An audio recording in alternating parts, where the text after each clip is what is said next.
Bismillah. All right, guys. So let's talk about it right now. No, it's been a long time. Here's your big old. I'm like a unk now. I'm over 40. It's been a while since I've been on this thing, and I was going to work on a lot of projects, a lot of content to come soon. I'm going to kind of like switch the focus of this channel a little bit, and maybe we'll continue on the Man Talk series. But I had to do a Man Talk today, and I'm gonna tell you why. So, as you may or may not know, living in the end of times and living in the end of this crazy year called 2024. Yes, I'm dating the video. We've seen a lot of different cultural things going on. We've seen a lot of different things. The year started off, it's like 2024 started off, woke up and chose violence immediately with the Cat Williams thing. We've seen the president pop out his whole the groundhog because it's election year just to be overthrown by his own VP. We've seen just so many things this year, and among the many things that we seen the Diddy thing. Puff Daddy is now finally getting his reckoning, as so it seems. And it looks like a lot of people are just going to try to cover it up, and who God knows what's going to happen to Puff Daddy. You heard it first here. Something might happen to him because he's the type of dude that's going to tell on everybody if he get caught. And I think everybody knows that. I don't think he's wise enough or brave enough to just shut his mouth and take a spanking and just thank God for the air in his lungs. I think he's going to go down swinging, but we'll see. Among the many different things, some very serious. I mean, we've seen basically from last year this whole, what seems to be working up to a Bosnia type genocide in Palestine. There's so many things to talk about and content to come on many different things. But among these things, we've seen the finally the whole Draje Kendrick thing boil over into an all-out onslaught. Maybe I'll do a video on that. But if you know, you know. If you don't, go and watch any of the 1 million very good documentaries on that. And before I get into the real topic of why I'm doing this video, I just got to say, okay, we want to put things in context. And I was talking to a friend of mine about context. And so, believing in the universal creator, this world has a signature in everything. So it doesn't matter what you study in this world, you're going to see life lessons in everything. And so this is how I'm taking this whole, situation. So apparently a couple of days ago, Jermaine Cole comes and he pops out and he does a song seemingly randomly.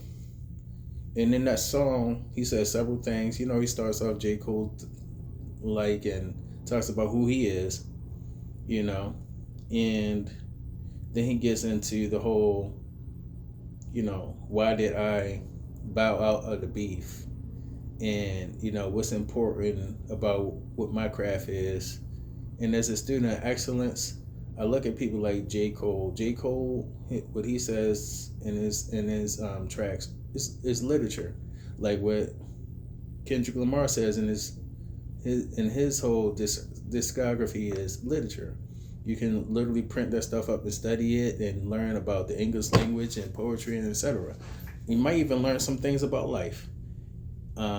So in that sense, I admire J. Cole. But now I'm having a problem with Jermaine.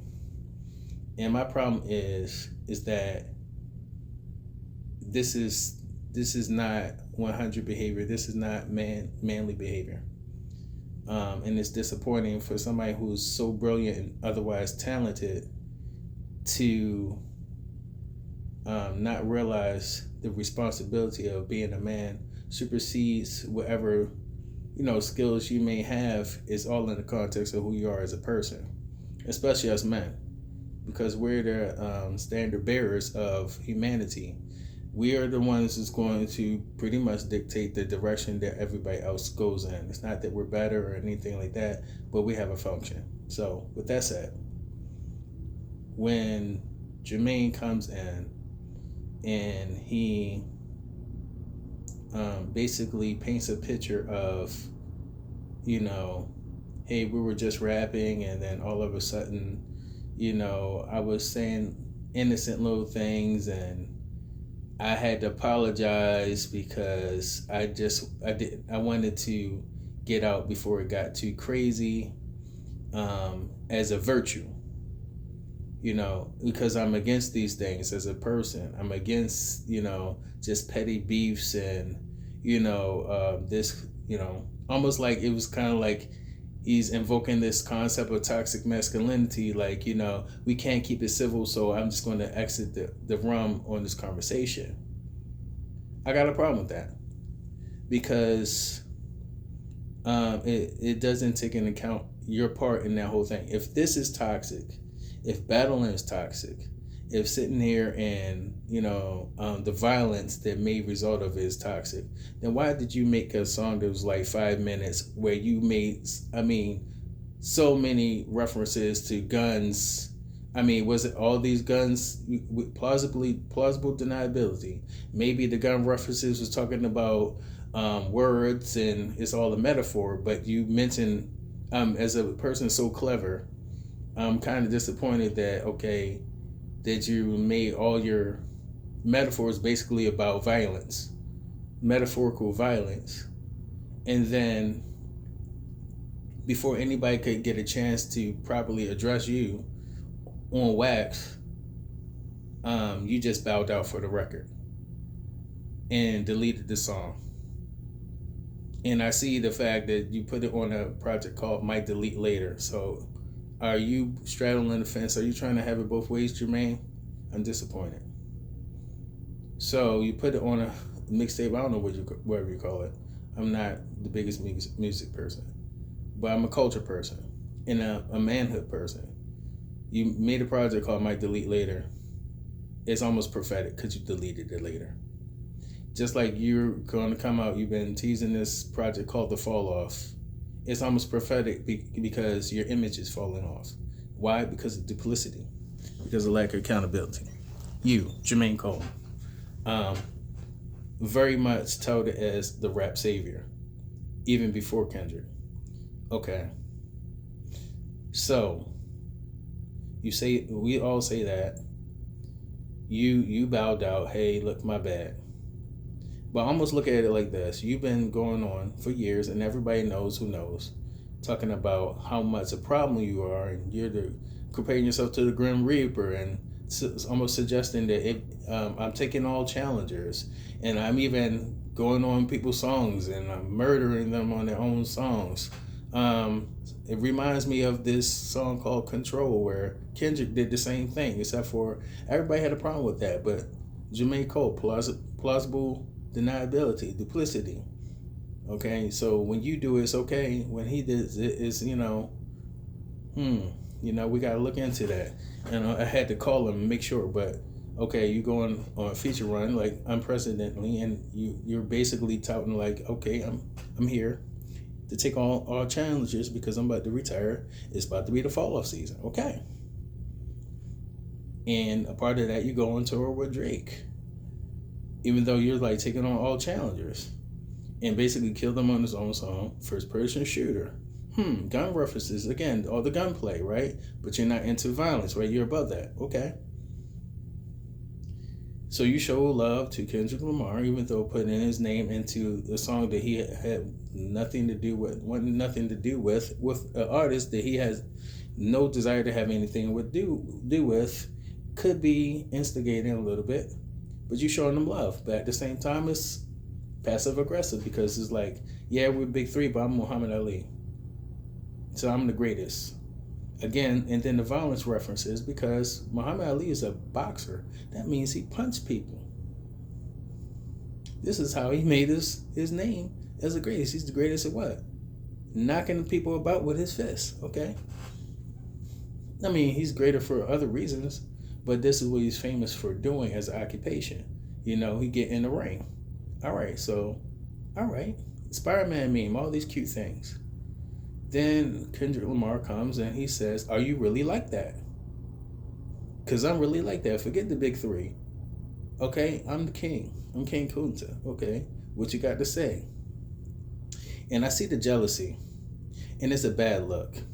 I don't want to get into colorism and all this other stuff because in our Black American culture, we've achieved the level where colorism is virtually dead. It's not a real thing. And all these people who come from outside our culture, I appreciate y'all sit down and observe and learn our culture before you speak on it, because a lot of people speak on it as if it is as real as it is with your cultures, but it's not. But moving on. Colorism not a thing, but we used to have these little things about being light skinned and everything like this. So you sitting here with Drake and you're a tough guy and Spider-Man meme this and so Kendrick comes out there. He said, "Oh, you like that? Forget all that. I'm number one. I claim it for myself. I'm manifesting my destiny, whatever you want to call it." And here it is. Everybody, it makes waves because literally everything Kendrick does, people may not like it, people might not agree with it, but one thing you cannot say is it's irrelevant. Is always relevant. And I sense jealousy because Drake had a time where everything he did was relevant, but nobody can quite say that about you, J. Cole. You're relevant, but you never shook the ground like that. And Drake simply had relevance because he just stayed with whatever was popping. But this guy truly is a man of his era in Kendrick Lamar. Whatever you feel like that, but excellence is something about excellence to be admired. So I'm sitting here with you, and I'm sitting here with our brothers, and this is family. We still love you, but we don't love everything you do.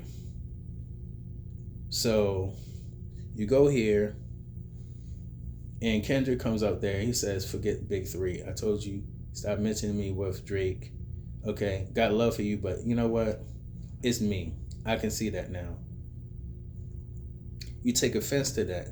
Drake takes offense to that. I don't know whose idea it was for you to take this as an open invitation to beef, such that you would actually do it, because all of y'all at the point of your careers was really not necessary to further your legacy. If whoever didn't get who you are by this point doesn't get it. But you took the challenge, okay? And you're the first to step up in the ring. And you're the first one to throw a punch. And before we could even see if Kendrick flinched, and 7-minute drill, aptly named because it's named because you basically saying, you do this drill where you give yourself 7 minutes to write a song, blah, blah, blah. It was cool. It was cute. It was interesting for the time because irrelevant because it was the first shot heard. It would soon become the war of 2024. It was the first shot. It's like 3 superpowers were fighting.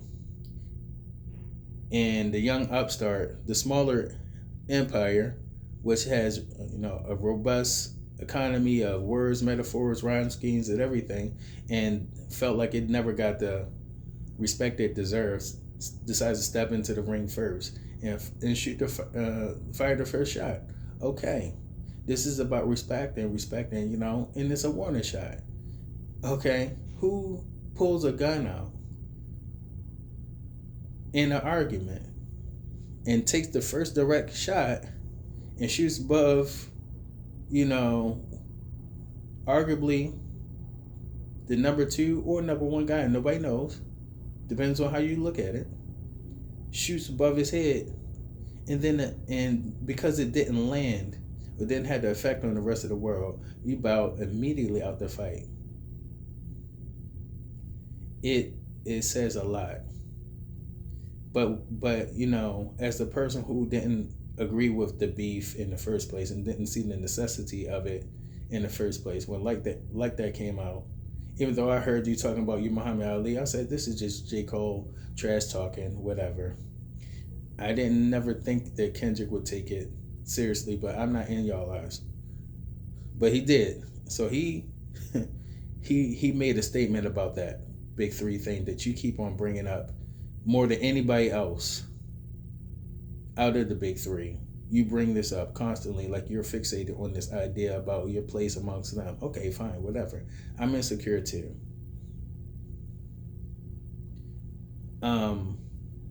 So you do that. He makes it like that. You take a direct shot against. I mean, and say the most ridiculous stuff, talking about.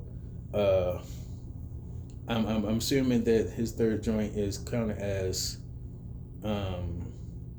this to Pimp a Butterfly, was like, it was something to put people to sleep. J. Cole, you don't get to talk about albums that put people to sleep. You just don't get to talk about that. It's not fair for you to say that, because you're comparing apples to oranges. A lot of people, it's like, okay, this is, you're sitting up there and like you're comparing grape juice to Kool-Aid. A lot of people like the Kool-Aid, and you indulge in Kool-Aid, and Drake is all Kool-Aid. And this man press some grapes and give you like organic grape juice, and because people's palates haven't caught up to having good things, as black people always get given lesser quality everything, when somebody actually takes the time and love and care to actually pick them some organic, good, healthy art and get a Pulitzer Prize, you can't resist the sense of being salty about that. You, as somebody who sits there and actually puts effort behind what you do, should be the last person to denigrate something that's like catching lightning about. This is something that's going to be studied, so long as people study people's words and what they've said and in art forms. That's how impactful TPAP is, and whoever doesn't get it will be ashamed of themselves to even say that. They just don't get it. I mean, not everybody's sharp enough to get everything. I get it. But you didn't have to dumb down the conversation, but you did in 7 Minute Drill. And you did a lot of gunplay in that song. And then you apologized, which indicated maybe you learned your lesson. Until now we're here, October? And you come up with this thing where you're just completely missing the context of your contribution to all this. You basically started the beef. Then you bowed out and you said, I'm above beef. But you started the smoke first. And you've been walking around here waving your lyrical skills like the gun that you said you don't want to be, and taking on all challengers to a gentlemanly duel, and then turned around, shot the first shot, and then Kendrick stared you down with a blank face and you pumped out. Now you're trying to take the high road. The high road would have been keeping your mouth shut or standing on what your claim was, that you're the best and taking all challenges. And then you got the nerve to come out here and you say, I'm still deadly and I'm still the best and y'all stripped me of my spot. No, you gave up your belt. You forfeited your belt. You threw it down in between Kendrick and Drake for whoever won to take all the belts. And we know how that went. It's like somebody was out here talking trash and they said, I'm going to go to my trunk. And they came back from their trunk and they started shooting in the air. And then when somebody else went to turn around, you don't know if they're going to their trunk or not. All you know is that they're not scared. You and your boy was talking trash. Somebody said, look, I'm like that. Are you like that? You said, I'll go to my trunk. You pulled out that thing and you started shooting in the air first. 7 Minute Drill. And then all of a sudden it was like, where'd Kendrick go? So before Kendrick could come back, you get wind of what he about to bring, He about to bring the bazooka. He about to bring the RPG. He about to bring some anti-tank kind of device. You apologize and you say, you know what, I want peace.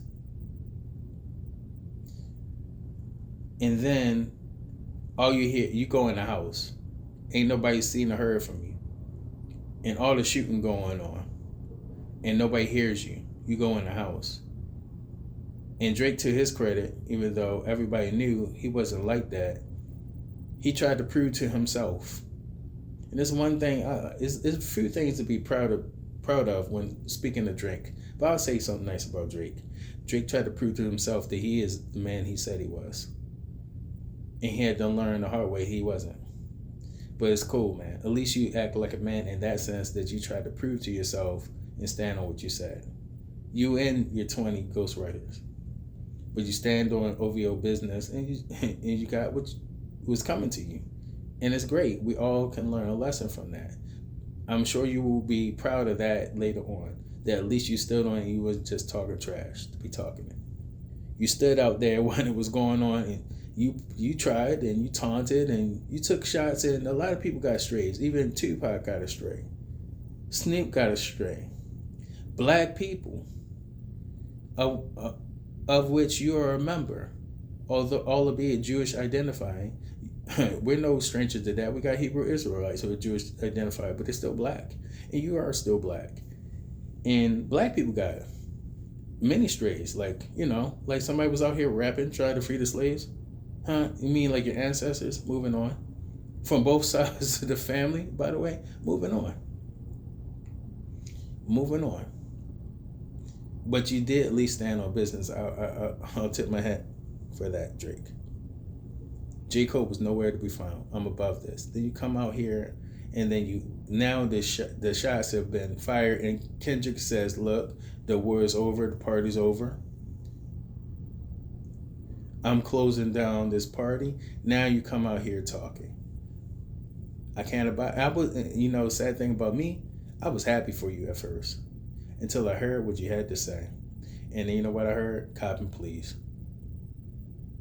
So, two things I want from you, J. Cole, with all due respect, because I'm a nobody. But if this ever come across you, and I love you. I love you. I love everything that you seem to represent up until you did these type of stuff. This I don't love for you, and I don't love it at all. Stop talking about the beef that you instigated and then bowed out when it got real. And taking it out of context. That's gaslighting, bro. Stop it. I wouldn't really mention Kendrick or Drake before addressing your hypocrisy and your duplicity and all this.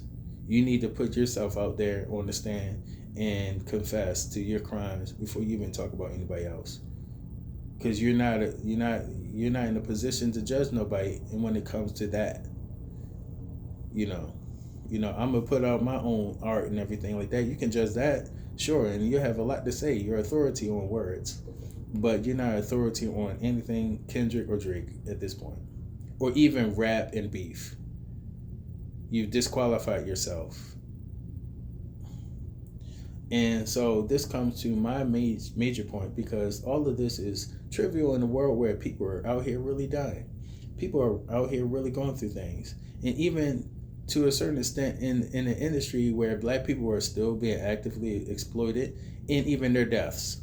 And at least some people wonder, it's so predictable that these young rappers, the reason why some people say they'll never be a big three again is because rappers can't even make it through their prime. Part of their prime is dying. And then the record company posthumously released their material, and then all of a sudden, voila, the stream machine makes them all-time high streamers. Exploiting black suffering is American as American pie, okay?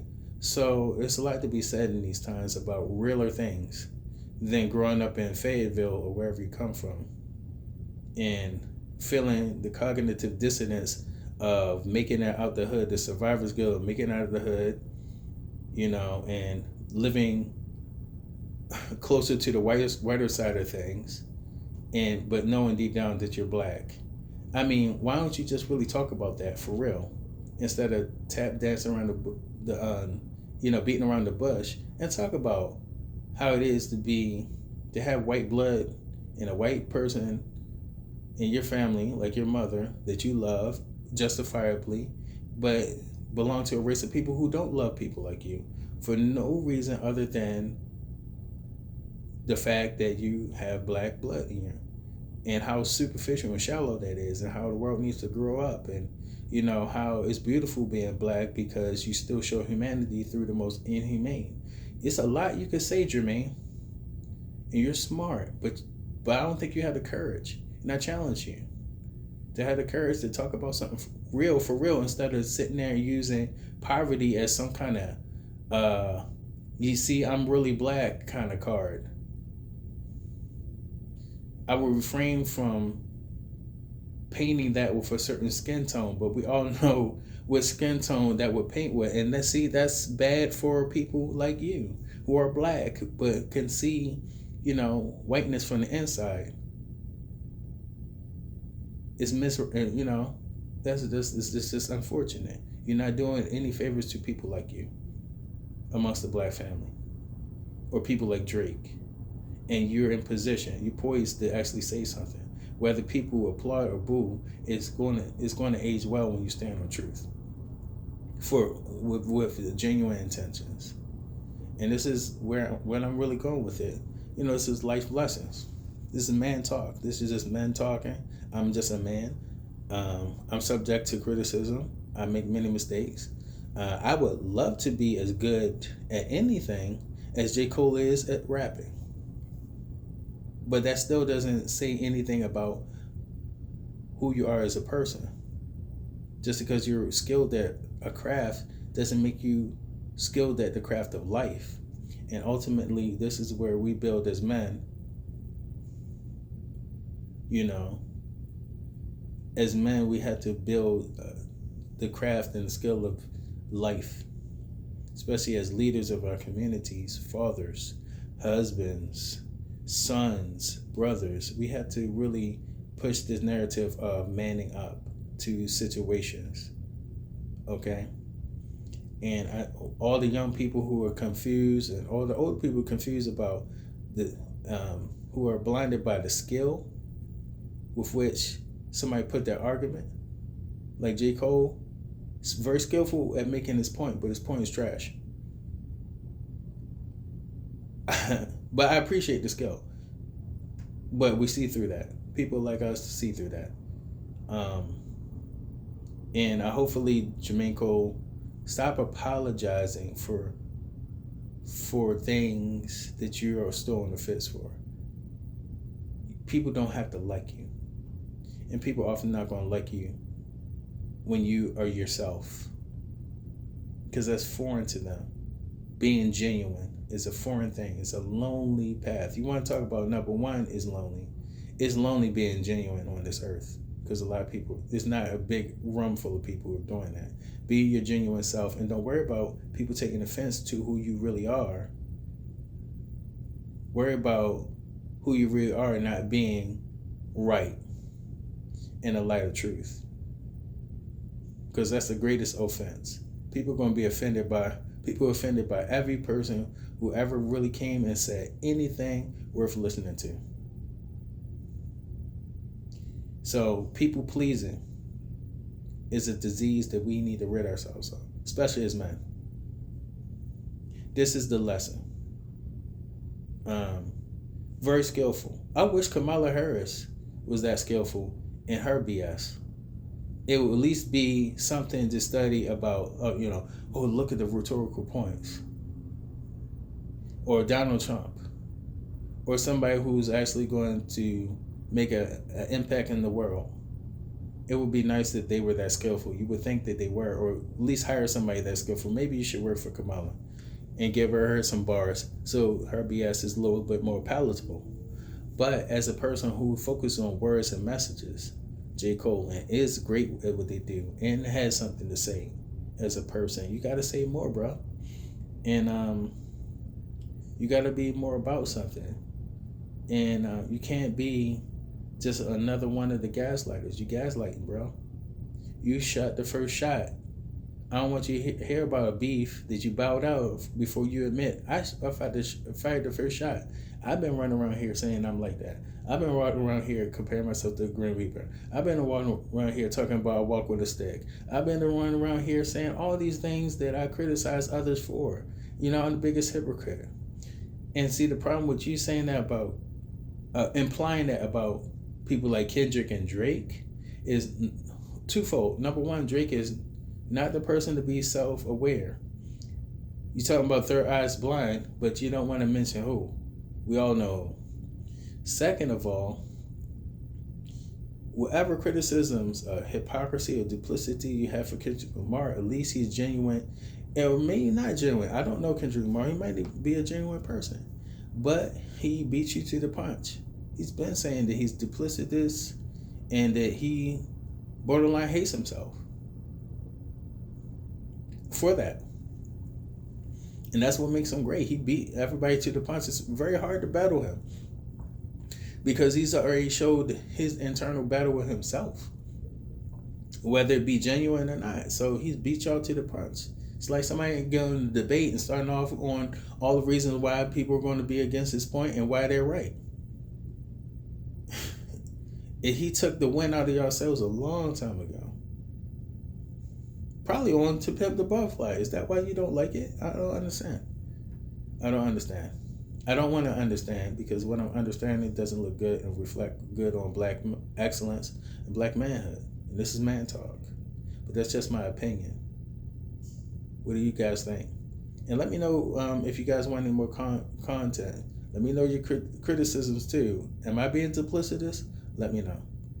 Comment, like, share, subscribe, and hit me back up. Peace.